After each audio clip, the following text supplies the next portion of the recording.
C'est important. Oui, moi je crois que nous les Africains, on n'est pas sérieux.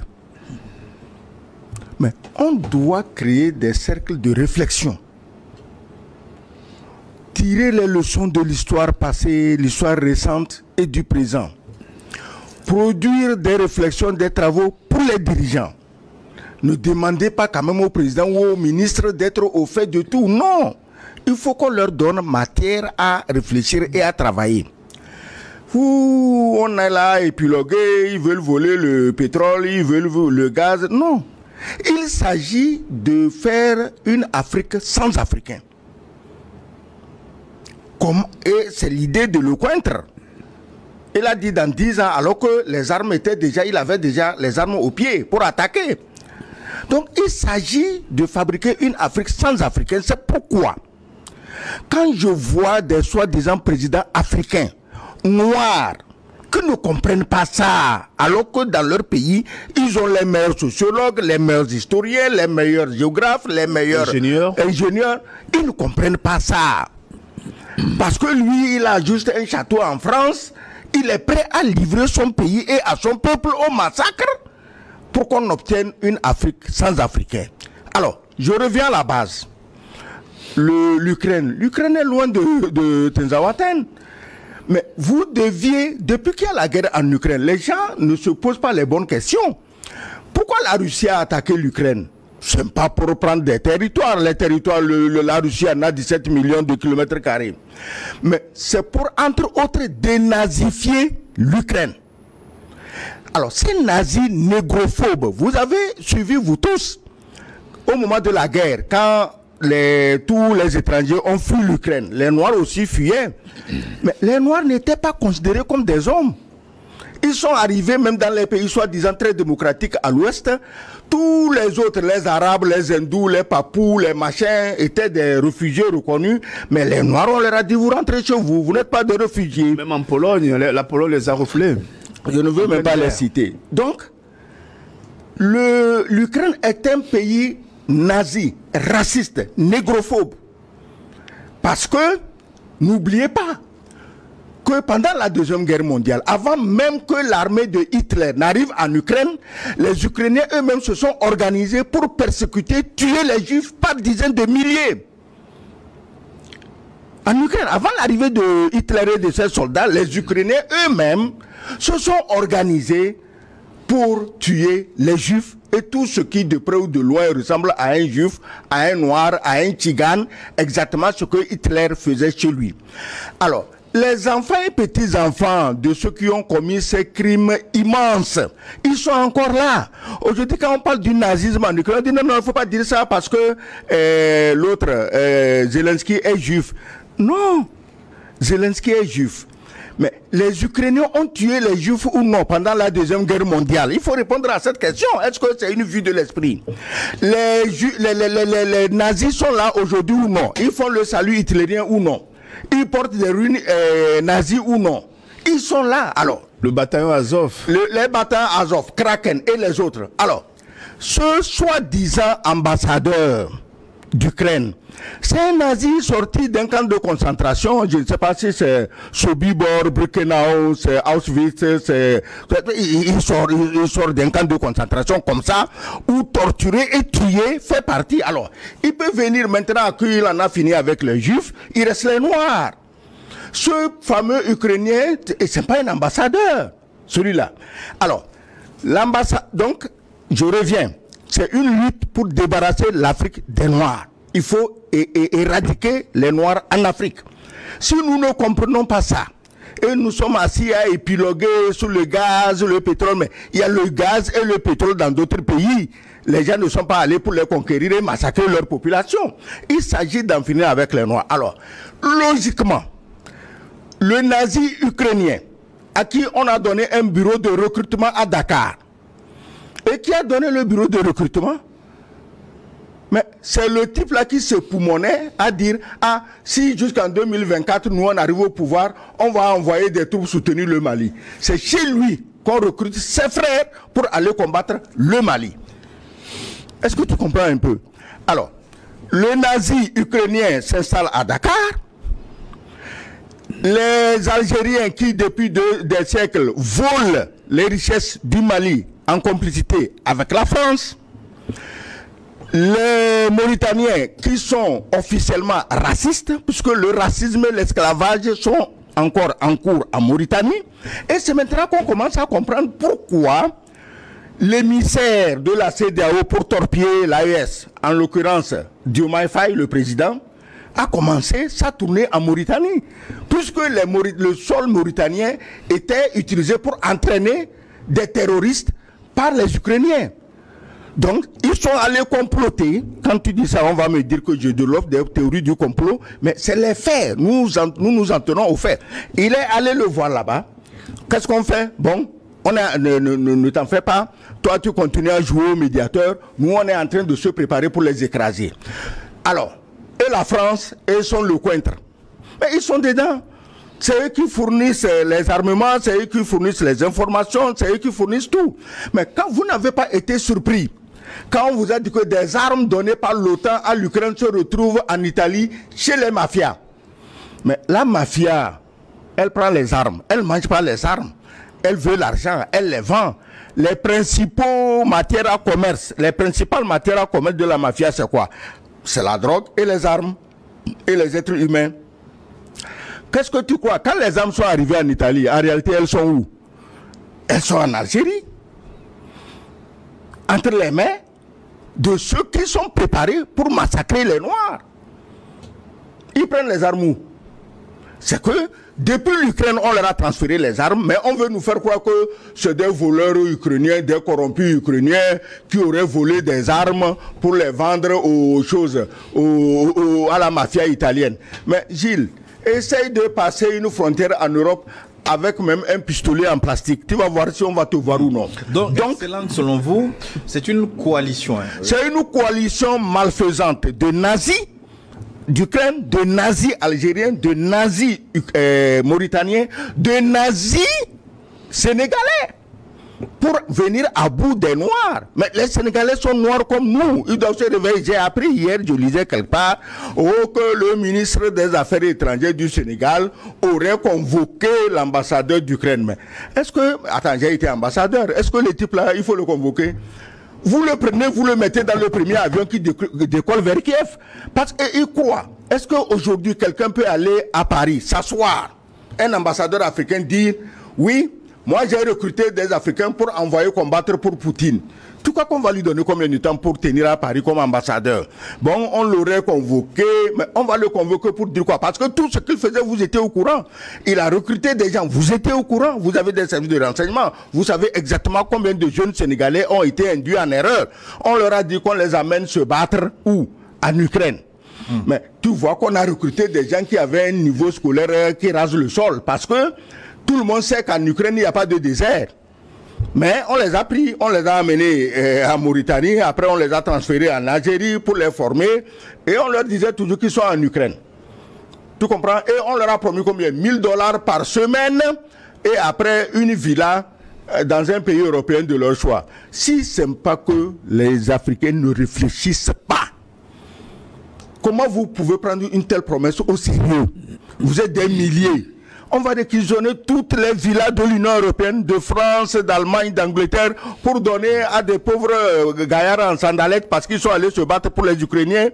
Alors, Adani Sossou, donc, si cette coalition était si large, s'agit-il de groupes mafieux dans ces différents pays ou parfois avec la participation des pouvoirs publics? Mais tout ce qui se passe aujourd'hui, on l'a compris, c'est avec la bénédiction de beaucoup d'États. Pas seulement des États occidentaux, mais également des États africains. Notamment lorsque depuis déjà 2022, l'ambassade ukrainienne à Dakar avait lancé des avis pour recruter des mercenaires au profit de Kiev. Ça devrait faire-il déjà dans la tête de Macky Sall qui était président à l'époque. Et lorsque les groupes armés, les voyous, comme je les appelle, les voyous qui circulent dans le désert, AQMI, Boko Haram, le JNIM, Al-Qaïda, Mais ça devrait déjà intéresser tous les gouvernements de la sous-région. Parce qu'il ne faut pas s'attendre qu'aujourd'hui c'est le Mali seulement, ou bien le Niger ou le Burkina. L'objectif de tous ces impératifs, c'est de récupérer l'Afrique à leur profit. Et ça, comme le disait l'ambassadeur tout à l'heure, nous les Africains, nous n'avons pas cette présence d'esprit d'anticiper ce que les gens veulent faire de nous. On attend pour subir. Et lorsque c'est un seul pays qui est en danger, au lieu de se coaliser pour défendre ce pays, non, on ne le fait pas. Regardez vous-même, lorsque l'Ukraine a été la cible de la Russie pour la dénazifier, et surtout, pour arrêter la montée de l'OTAN aux portes de la Russie, mais tous les pays occidentaux de l'Union européenne, y compris tous les pays de l'OTAN, se sont mis en bataille pour aller combattre aux côtés de l'Ukraine la Russie. Mais nous ici en Afrique, lorsqu'un pays est attaqué, on ne le fait pas. On est là, dans nos sommets de la CEDEAO, de l'Union africaine, dans nos trucs régionaux, on se complaît alors que le danger qui guette les pays attaqués en proie au terrorisme, en proie au banditisme, ces dangers-là nous guettent également. Lorsque le Mali avait été attaqué par les voyous là qui sont venus, qui avaient déjà pour base à la guerre, l'Algérie, qui sont venus prendre Kidal, Anéfis, Tessalit, Gao, Tombouctou, on avait pensé que ça s'arrêtait seulement au Mali. On n'avait pas pensé que le mal arriverait chez nous au Togo. Et on n'avait pas pensé que ça irait au Ghana, en Côte d'Ivoire, etc. Mais résultat des courses. Mais ce sont tous les pays qui sont en proie au terrorisme, même jusqu'en Afrique de l'Est. Nairobi en avait subi, le Mozambique, tous ces pays ont subi le terrorisme. Pourquoi nous ne pouvons pas nous coaliser pour contrer ces voyous-là qui menacent même notre existence? Et derrière ces voyous, qu'est-ce qu'on voit? C'est l'OTAN qui est en train de faire sa guerre-là à Tinzaouaten. Et lorsqu'on prend l'Ukraine a quoi comme arme? L'Ukraine qui n'arrive même pas déjà à défendre un seul village ukrainien. L'Ukraine a quoi comme renseignement? L'Ukraine a quoi comme arme pour venir ici dans notre région, en Afrique, pour combattre à des milliers de kilomètres de chez elle? Il faut voir derrière ce qui a été dit, que les renseignements ukrainiens ont fait ceci, ont fait cela. C'est l'OTAN qui a fourni les renseignements à ces voyous-là qui ont attaqué Tinzaouaten. C'est l'OTAN qui a fourni les armements. N'oublions pas que par hélico, ils déversent des armes dans le désert que les voyous-là récupèrent pour faire leur combat. Et l'Ukraine n'a pas de renseignements. Tout a été détruit dans ce pays. C'est l'OTAN qui fournit les renseignements, c'est l'OTAN qui fournit la logistique, les armes et tout. Mais donc vous croyez que l'Ukraine va venir comme ça, avec ça, une force pour combattre ici, ou bien pour fournir des renseignements aux voyous? Non. C'est l'OTAN qui est derrière tout ça. Oui, mais... Et non, les pays africains, ce qu'ils doivent savoir, c'est que moi, je n'irai pas dire qu'on veut faire l'Afrique sans les Africains. Moi, je n'irai pas jusqu'à dire ça. Mais ce qui est sûr, c'est qu'on veut nous vassaliser.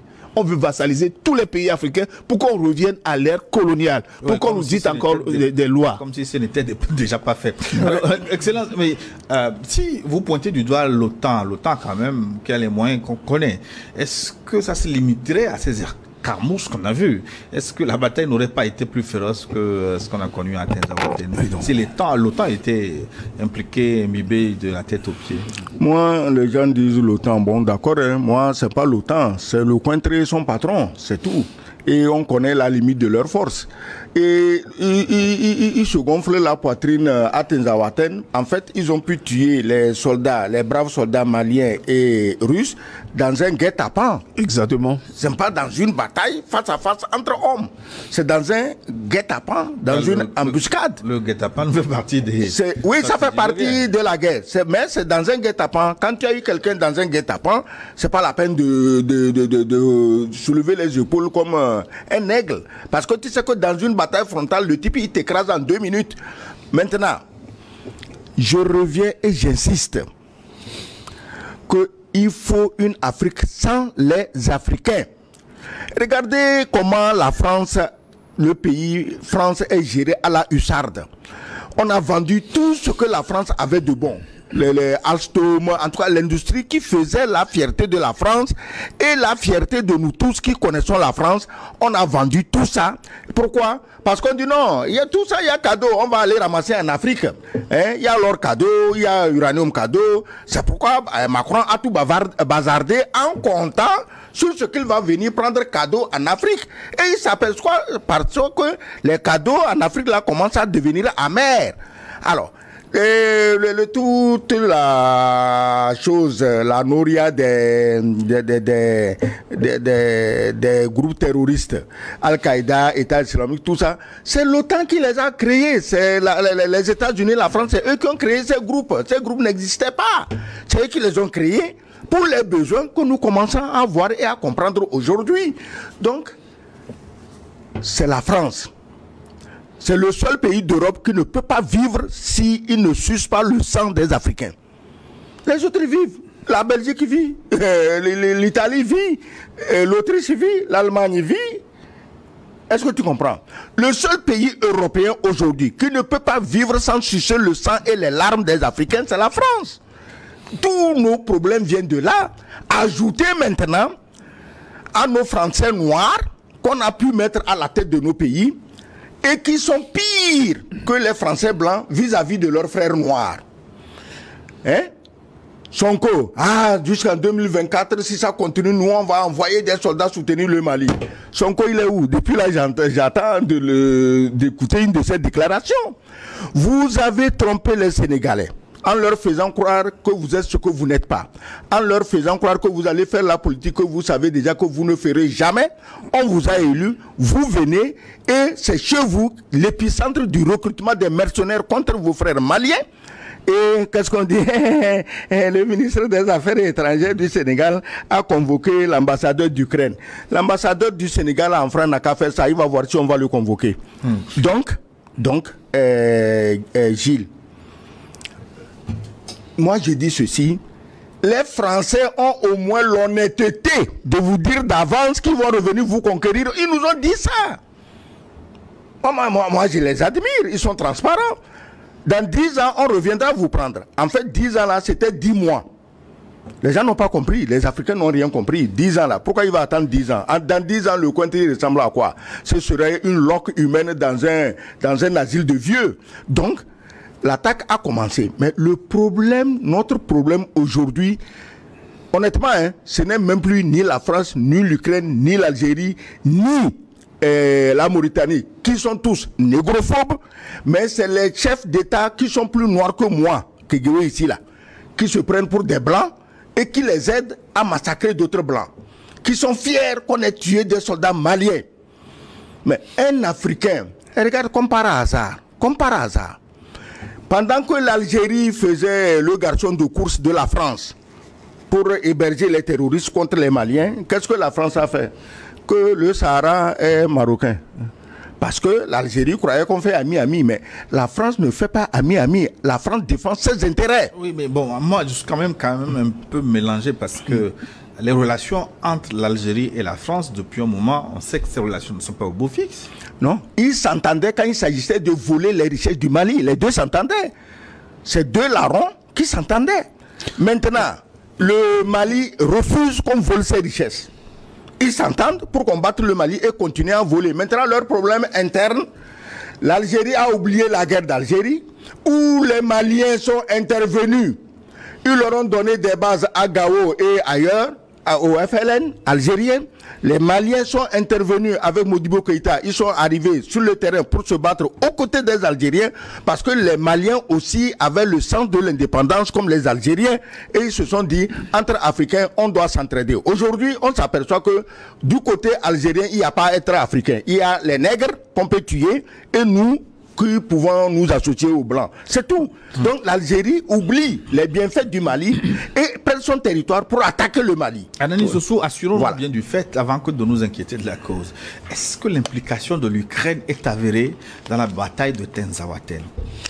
Mais les Ukrainiens eux-mêmes, le GRU ukrainien, le service de renseignement ukrainien lui-même s'est bombé le torse pour dire qu'ils ont aidé les voyous, les mercenaires à à tendre un piège aux Famas et aux Russes.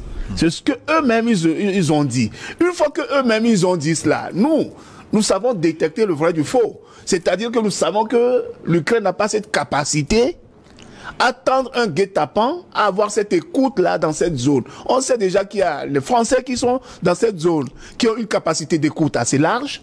On sait que les Américains sont là, qui ont cette capacité d'écoute assez large. On sait également qu'ils ont infiltré même certaines communications des Famas. Et c'est à partir de là qu'ils ont pu tendre ce piège-là aux Famas et aux instructeurs russes qui sont tombés dedans. Et alors, il y a aussi, reconnaissons-le, le phénomène naturel qui n'a pas aidé les Famas. C'est-à-dire qu'en plein guet-apens, il y avait aussi une tornade, je ne sais pas si c'est une tempête de sable qui a eu lieu. Ce qui fait que ça a manqué de visibilité. Et c'est dans ce cas-là, et c'est à ce moment précis que les voyous ont pu tirer des obus sur les Famas pour les atteindre. Mais une fois la tempête passée et que les vecteurs aériens, maliens d'abord, puis burkinabés sont entrés en jeu, mais on les a massacrés et ils ont fui. Ils ont fui où? Sur le territoire algérien. Et quand vous voyez l'hôpital de Tamraset en Algérie, c'est un hôpital qui était rempli de cadavres, des terroristes et de blessés. Donc, ce qui s'est passé, ce n'est pas que l'Ukraine, est-ce qu'il est avéré, mais l'Ukraine lui-même a pris les devants pour s'assurer les bases arrières de l'OTAN, pour dire en fait que ce sont eux. Mais ils n'ont pas cette capacité, nous avons compris. Donc, l'Ukraine n'est qu'un pantin dans cette histoire. Ceux qui tirent les ficelles réellement, qui fournissent armes, communication, matériel d'écoute, tout, ceux qui fournissent tout ça aux voyous, aux criminels, aux mercenaires dans le Sahel qui sont venus d'Algérie pour attaquer les femmes, ce sont les Français, ce sont les pays de l'OTAN, notamment les Américains, qui se sont servis de l'Ukraine. Donc, l'Ukraine aujourd'hui affirme cela. Mais nous, en Afrique, est-ce que nous, on a à foutre avec l'Ukraine? Nous, on n'a rien à foutre avec l'Ukraine. On n'a rien à foutre avec l'Ukraine. L'Ukraine a un problème avec la Russie. Nous, nos États travaillent avec l'État russe. On ne travaille pas avec des mercenaires. Eux, ils prennent des mercenaires. Nous ne prenons pas des mercenaires. Le Mali travaille directement avec l'État russe en signant un contrat pour la fourniture d'instructeurs, de matériel de guerre, d'écoute, etc. Il en est de même du Niger et du Burkina Faso.